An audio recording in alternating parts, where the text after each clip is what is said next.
أعوذ بالله من الشيطان الرجيم بسم الله الرحمن الرحيم الحمد لله رب العالمين الصلاة والسلام على رسول كريم وعلى آله وصحبه أجمعين. We had begun talking about the straight path, the interpretation of sirat al-mustaqim. What I really appreciate about this interpretation of the sirat al-mustaqim, which goes so deep, especially in this age, we need a very deep understanding of the Quranic meaning. And here it is not just saying about the do's and don'ts, but going deeper in being aware of these innate powers we have and how to channel them, direct them, channel them and direct them and have control over them and seek Allah's guidance in how to use these three powers. And one power that was mentioned in the beginning here is the power of angelic intellect, the power of reason. And we've already started reading in the third passage, just to pick it up again.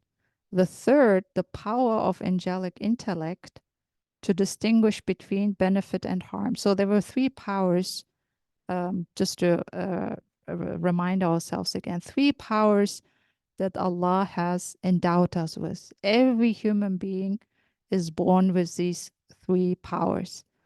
The first power is the power of animal appetites, al-quwa al-shahawiyya. Every human being has an animalistic side, and these powers of shahwa or appetites are needed in order to attract benefits. Like, we are needy human beings. We need to eat, we need to drink, we have physical needs, we have so many endless needs. But in order to attract the benefits, we need also an internal engine. And that's the power of animal appetites, right? To satisfy those needs, you have to have some motivation. In order to get the food, Allah has created us with an animal appetite. So these desires and these internal engines, so we can attract and work for our provision. So that's the first. It's al-quwa al-shahawiyya, the power of animal appetites. That's a very important element in our human existence, because we need to take care of our physical existence, our physical aspect, and our physical needs. So that's very much needed. The second power is al-quwa al-qadabiyya, the power of savage passion to repulse harmful and destructive things, to defend yourself. You need to have a power of savage passion or even a power of anger to defend harmful things. You have to get up and use force sometimes, right? If there's harm or destructive things, you need that power, this internal element in you, to protect life as well. So that's also something that we will talk about. But we had already focused on the power of angelic intellect. That's the third power, and I think everything starts there. It's the power of reason, al-quwa al-aqliya, in the original writing. Now, let's unpack this a little bit. The power of reason says to distinguish between benefit and harm. However, since his wisdom necessitated that humanity should achieve perfection through the mystery of competition, Allah placed no innate limitation on these powers, as he did on those of other living beings. So other creatures, animals, have innate limitations. They know how to stop, when to stop, how much they need, what they need, how much to eat. But with the human being, with all these powers, there is no limitation. Free fall. You can go endless. And there is beauty in that. There's power in that.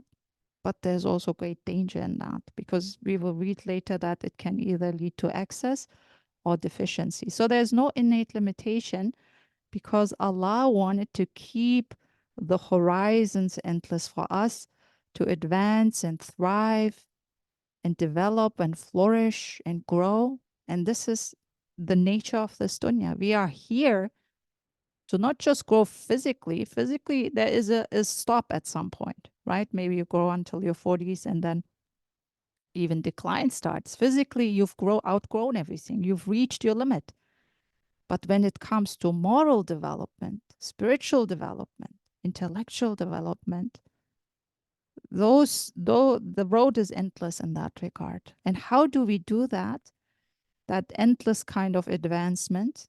Allah has, in His mercy, opened us all possibilities, but the element here is not one on physicality, but the one on spiritual development, on the manawiya, on how do I grow, how do I thrive, how do I advance and develop myself emotionally, mentally, psychologically, spiritually. That is real progress, especially the concept of progress is taken up a lot, given the context of his time, industrialization. People talked about what is real progress. And in the West, we pride ourselves with technology is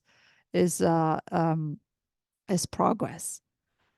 And then of course this is then something that becomes a discourse. What is real progress, especially in an Islamic context? It's not simply advancing technologically, but spiritual advancement and moral progress and moral advancement. So with those innate powers, there is no limitation, and the human being thinks he's free, absolutely free. He can do anything.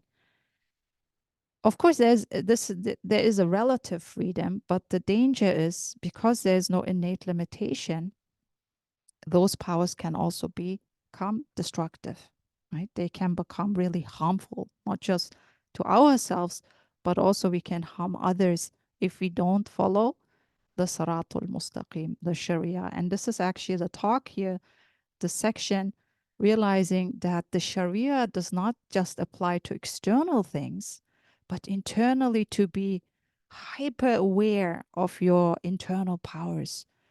And the power of angelic intellect is everything starts in our meditation. First, we start thinking about it. And if you think about crimes, even, a lot of the things are first planned in the mind. That's very dangerous. So the plan and design happens in the mind, in that place that we call reason. So feeling, thinking, feeling, and doing are all interconnected, but the greatest starting point, or the main starting point, is usually premeditation. You first think about what you want to do, ideally, especially when it comes to evil doing or crime, atrocity. It's oftentimes first starting to exist in this beautiful place that is called the intellect. It's a holy place, but because there is no limitation, it can also become a very destructive place. And especially as women, I think we, just looking at my experience with sisters, we spend a lot of time in our heads. I think human beings in general, but ruminating and thinking and overthinking can also be destructive because there's no innate limitation. Where do I have to stop ruminating?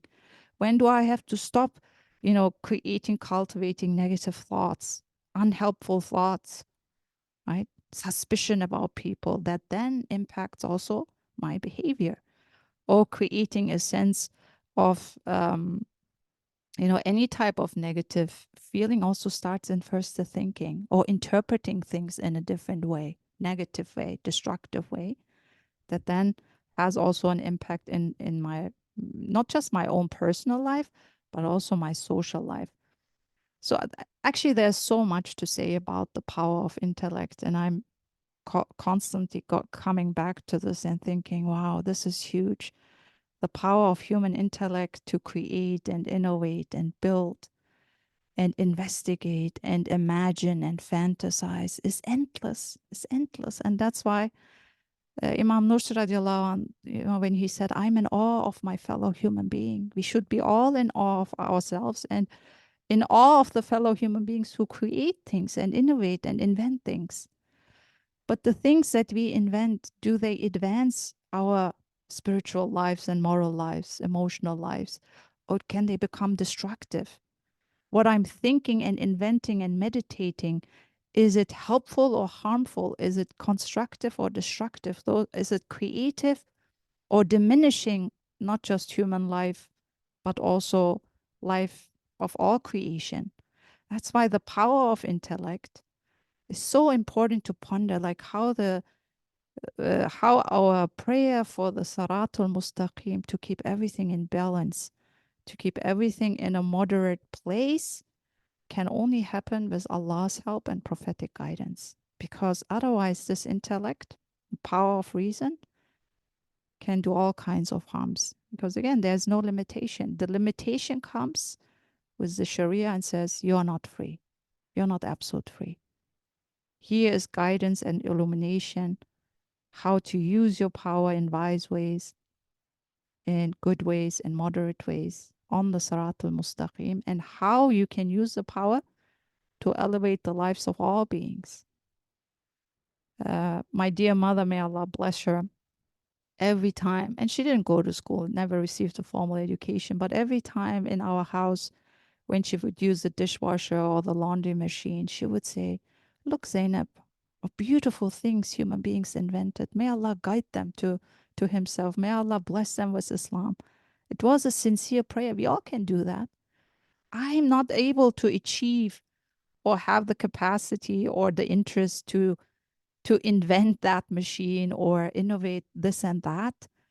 But I'm in awe of my fellow human beings who invented that and made my life easier. And that's why the least I can do is pray for them, whoever they are, whoever was involved in the meditating, in the planning and designing and the constructing.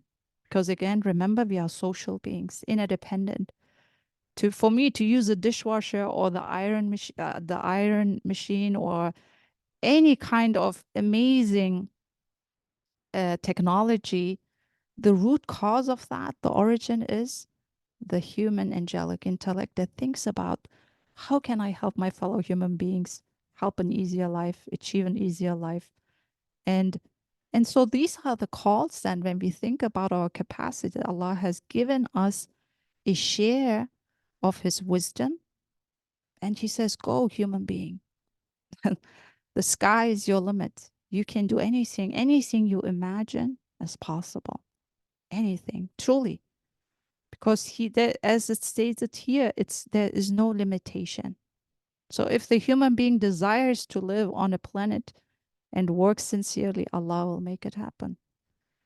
So this is our power, beautiful power, amazing responsibility. We each should feel the heaviness of this burden. Now I know, now I have the capacity. What do I do with it? And what I want, is it worth wanting? I love this question. Is it worth wanting? Is it worth spending mental energy on what I want? Right? And then the deficiency part is that the Sharia tells us, stop ruminating, stop investing mental energy and time and reasoning or thinking into things that are destructive, indecent, improper, unethical. Just like lower your gaze and not allow unholy sides to come into your inner being. Same thing with the power of reason. This is angelic. This is so holy. This is so precious. I'm not going to allow this thought to enter into my being. Because Allah created this body as a sacred space, honored me. But if I let negative thoughts creep in, negative ideas, destructive ideas, then I'm not honoring this amana, this trust, this power of angelic intellect that Allah has given me to do beautiful things. And it's a mystery of competition, it says here. Allah didn't give us innate limitations so we can thrive and grow. And we need a little bit of that internal challenge. The reason why good and evil exists in the world is because of healthy competition. I think last time Rana mentioned it so beautifully.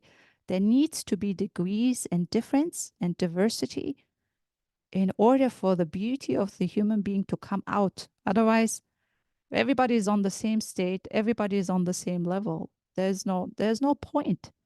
But this dunya Allah created purposefully with also evil options, with also bad options, for us to show our real potential and the mystery of healthy competition.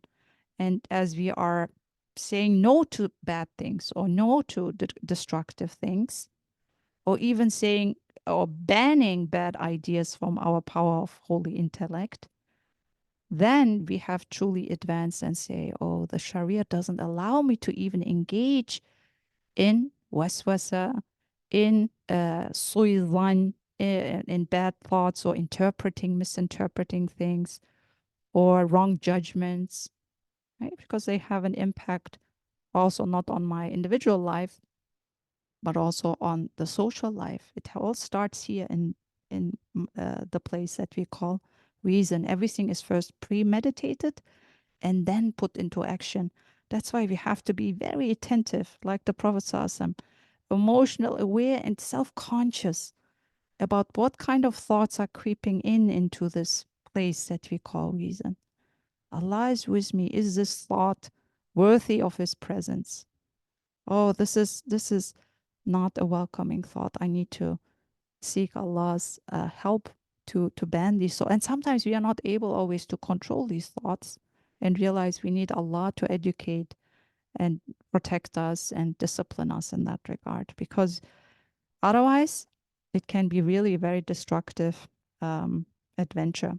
So let me read a little bit here what it says. However, since his wisdom necessitated that humanity should achieve perfection through the mystery of competition, Allah placed no innate limitation on these powers, as He did on those of other living beings. Right? All animals, all creatures on this planet, they respect Allah's boundaries. They honor Allah's limitations. They maintain Allah's balance and live with each other in harmony with their differences. They respect each other's differences, but they act on the basis of Tawheed, the oneness of Allah. They affirm Allah exists and they follow His decree and they follow His holy boundaries. And that's why we see everywhere not chaos, but harmony, thriving on unity, not uniformity, unity, true unity. True unity means oneness, connecting with each other on the basis of Allah's oneness, realizing that we each are Allah's creation. And that then allows them to grow together and thrive together, to respect each other's dignity and rights, and never even overstepping or hurting and harming each other. All these creatures on this planet, nobody ever going into excess. Again, taking what they need and respecting Allah's limitations. So Allah says, the Risale-i Nur says here, He did, however, limit them through the Sharia. So the Sharia comes, Allah is a lawgiver. The guidance comes and it prohibits excess and deficiency, ifrat and tafrit, and enjoins the middle way, moderation, balance, avoiding extremes. This is what is inferred by the verse, pursue then the right course as you have been bidden. In the absence of any innate limitation, 3 degrees arise in the 3 powers.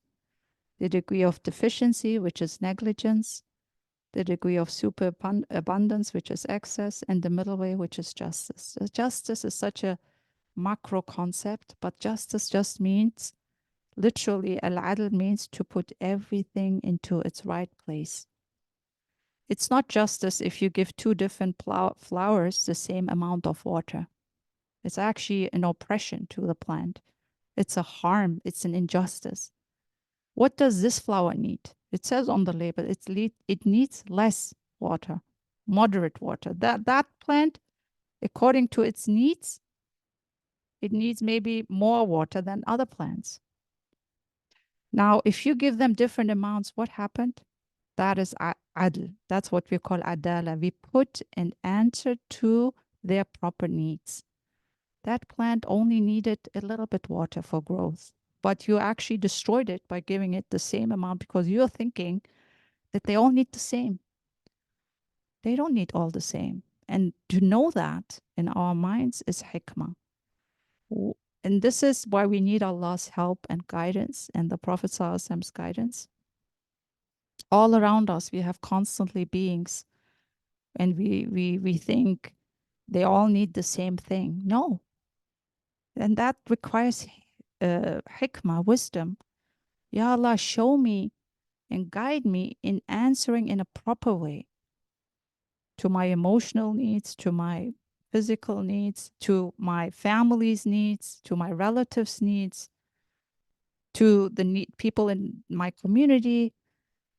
If we realize that we cannot do this on our own because only Allah knows truly what everybody needs, then we connect our power of intellect to His intellect, and then we act with wisdom. So justice is not everybody gets the same. Justice in Islam means to answer in a way that honors their needs and skills and their potential and their abilities. Right? Your 3-year-old needs something that your 8-year-old doesn't need. If you give them the same thing, that's more what we call equality. And maybe here it's more the equity piece. So knowing in which situation, how to respond, how to deal with our emotions is called hikmah. And this is a huge ihsan from Allah, a blessing. Allah says in the Quran, he who has been given wisdom has been given great good. Like the beautiful example Shema shared when she's engaging in this wisdom exercise while cooking. That is to engage your power of reason in an act that seems very mundane, but it's not mundane. It's a holy act. It's a display of Allah's name, Ar-Razak. I am a provider. Allah is a provider. Now I get to chance to experience Allah's name, Ar-Razak. And if we engage our power of reason into this act, then it becomes an act of devotion, an act of prayer. I have elevated my power of reason instead doing something mindlessly, unconsciously. And that is the greatest gift that Allah has given us, to have consciousness, be aware of what you're doing, be present, be mindful. This is huge, this moment of what you're doing right now and providing food to your family and preparing it.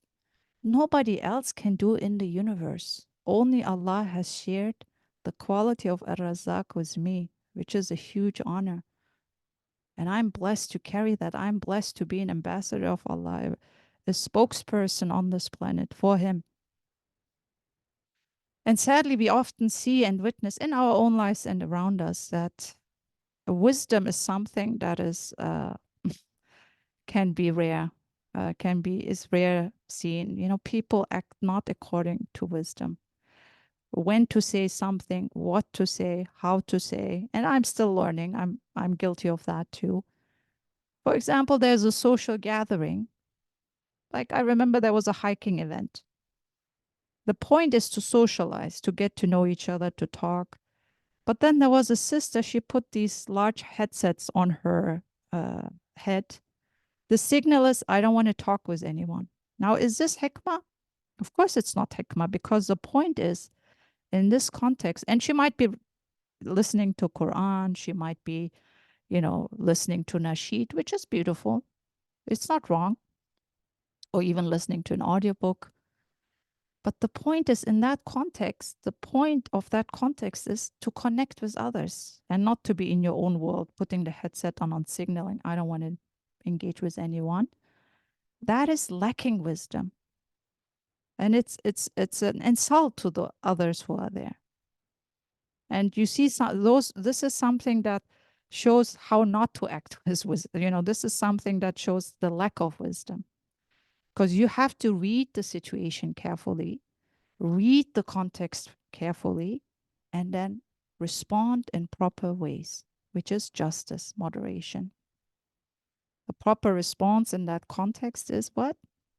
Social engagement, moderate ability to listen, to connect, to ask questions. That's hikmah, right? If I'm a guest or if I'm a host, also hikmah then teaches me, okay, there are different roles that I'm playing now.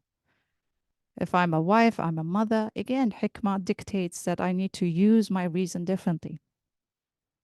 So hikmah is an ihsan from Allah, it's a blessing. So we ask for Allah's wisdom to guide us in all these different spheres and contexts, and to know how to use these powers wisely, right? Power of socializing, the power of connecting, the power of talking and speaking, knowing your audience, reading your audience well. Are they ready to receive this? Sometimes somebody says something, it's absolutely true, but the person was not ready to receive that wisdom. And so it becomes counterproductive. And this is something that we learn from the Sunnah. The Prophet ﷺ receives the same question, but the answer is different according to the person's context, which makes it hikmah, wisdom, because you have to look at the evolution of the person, their context and background, and so forth. So these are all examples of how first to think about a situation, to read it carefully, and then to respond properly, which is then guided by Allah's wisdom. And then our power of intellect becomes truly a power of angelic intellect. And so may Allah grant us that, because this is, again, something that can be at times a complicated issue. Then just sit and, Ya Allah, You are al-Hakim. Show me the way. You are the all-wise. I don't know what to do. I don't know what to think here. Am I thinking properly?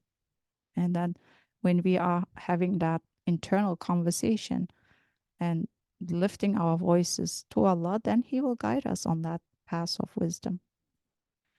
And sadly, with the human power of intellect, the deficiency part is what?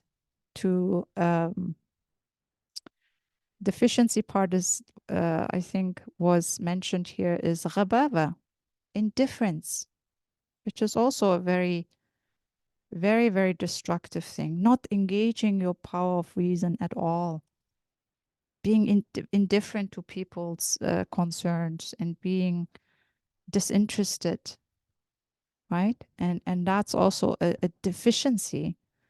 Not being eager to engage, not being wanting to be a voice, not being a part of the conversation, not being part of the solution, not thinking that you matter, that you are here on this earth for a purpose, and that you have something meaningful to share.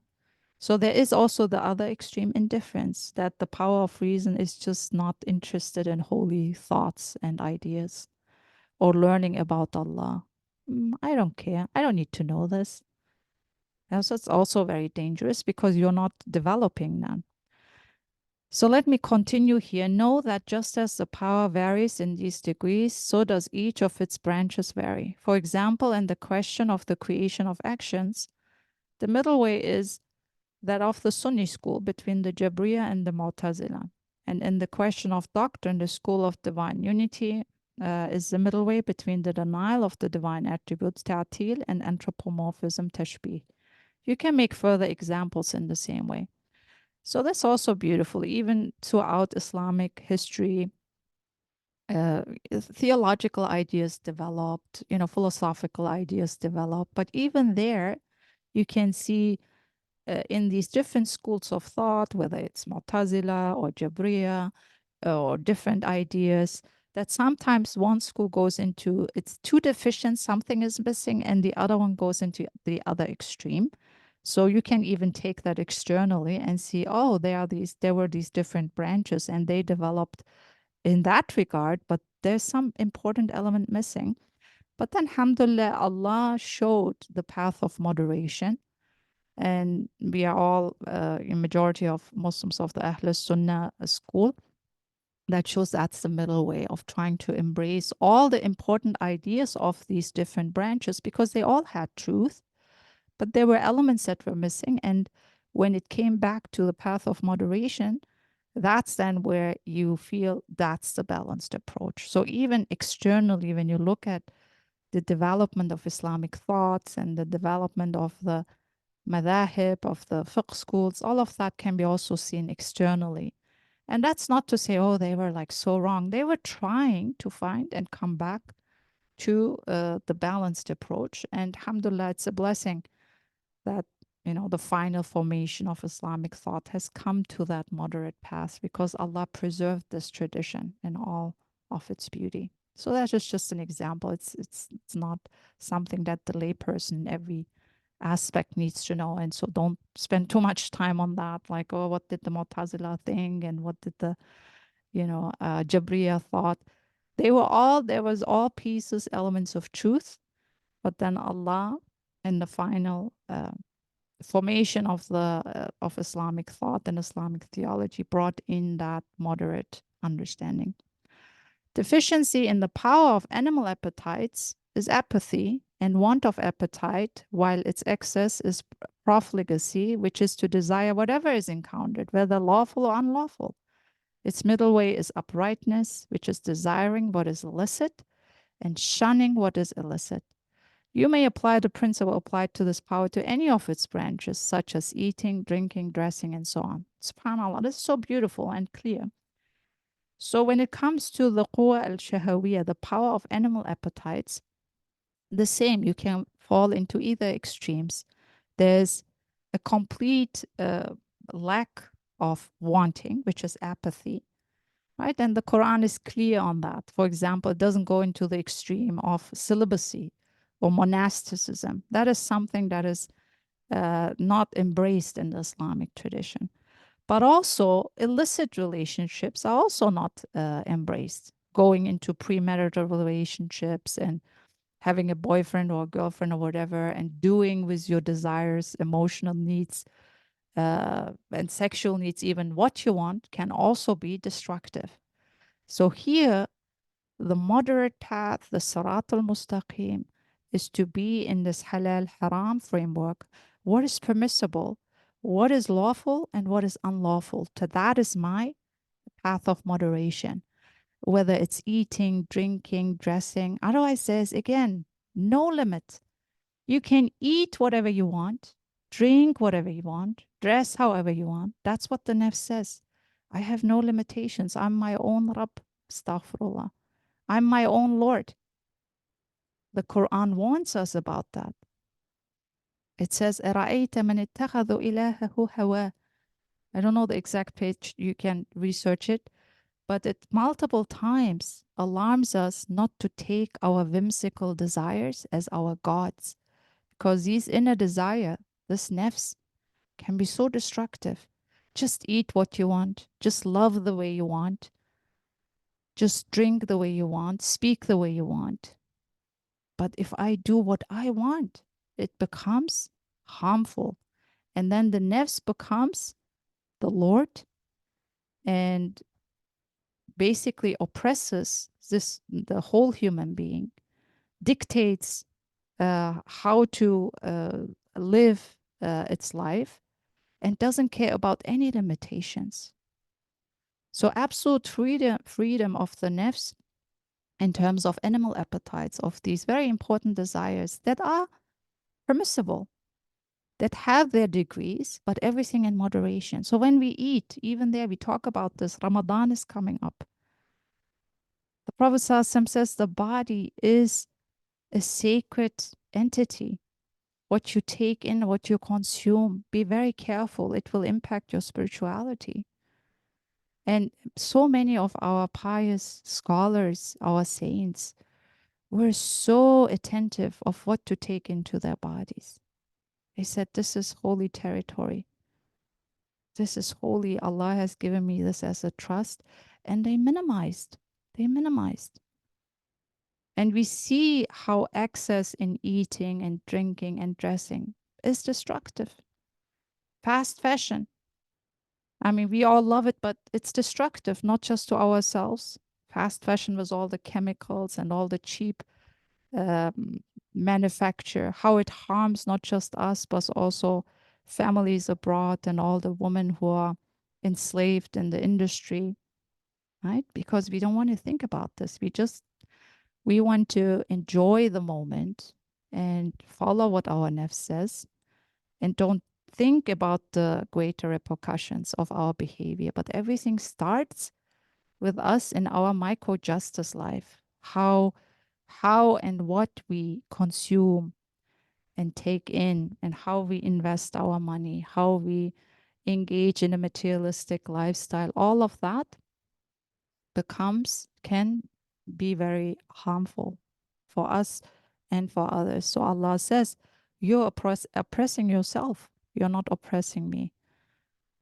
You're oppressing yourself. You harmed yourself.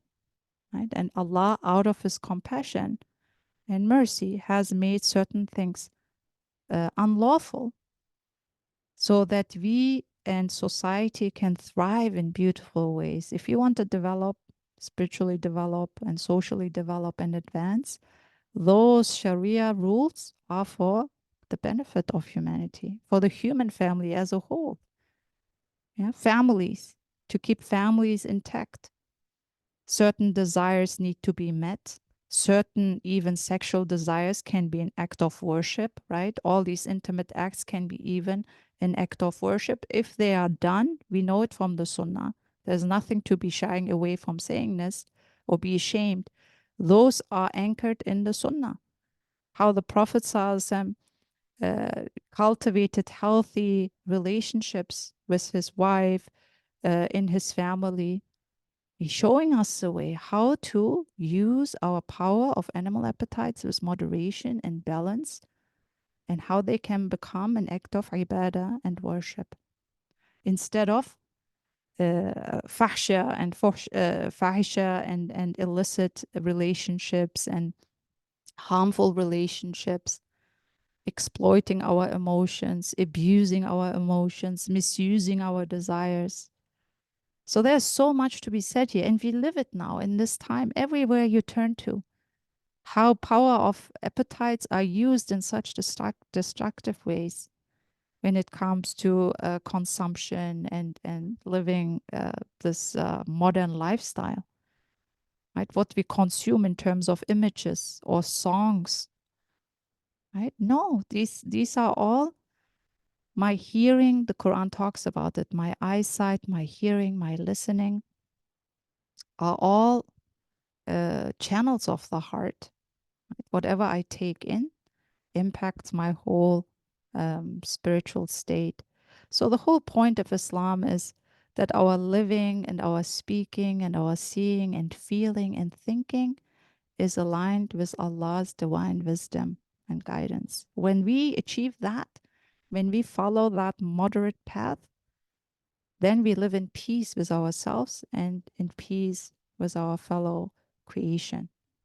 That's the whole Islamic project, to attain, to surrender all our desires to Him who knows what the best for us is.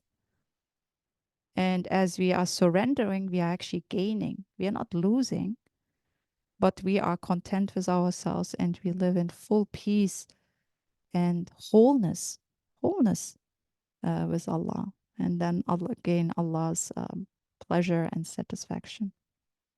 سبحانك لا علم لنا إلا ما علمتنا إنك أنت العليم الحكيم وآخر دعوانا أن الحمد لله رب العالمين